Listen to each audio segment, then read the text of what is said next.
when I got to base camp, I didn't know I was going to make it. I seriously didn't, because as much as I trained, I was not trained enough to do that. And every day that we'd start out and every day that we'd wind up, there were like 16 or 20 people that were climbing the mountain, and then other people. I was dead last. And do you know what it's like every single time you head out to know that you are the worst, you will never make it, and that you are always going to be dead ass last?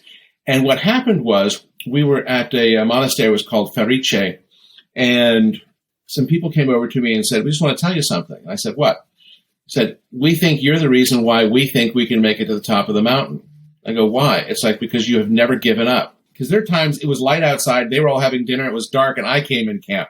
So it was interesting to find that even being dead ass last, the impact I had by just being me and not giving up gave other people that were much better off than I was in the ability to climb and trek. I was their symbol of, I can make it too. If he can do it, I can do it. So no matter whether you're last or first or somewhere in between, sometimes that doesn't matter, the effect you're having on other people. And that was probably one of the other biggest lessons that I got out of that whole trip. It's a great perspective. We're self-conscious when we're last. I mean, growing up athletically or whatever, I was often or usually that last kid, school, whatever.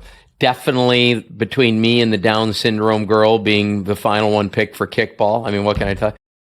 And we don't know. I mean, these people let you know how you impacted them. You would not have thought that had they not shared that. And now you have the realization that wherever you're at being yourself, you can impact somebody positively. That's right. Like I said, that was just an amazing moment. And when I made it to, when you go into base camp, you kind of come over a little rise and you're on this shale mountain and you can see base camp in the distance. And it's like, oh, there it is. It's sort of like the end of a hike. Oh, I can make that. Well, that was still like 3.5 miles and you're on this shale mountain and it's very unstable. And when I got to base camp, I broke down and cried because I didn't think I could do it. And base camp was my top of Mount Everest. That was another lesson. Not everyone has to go all the way to the top. Your top may be a different size.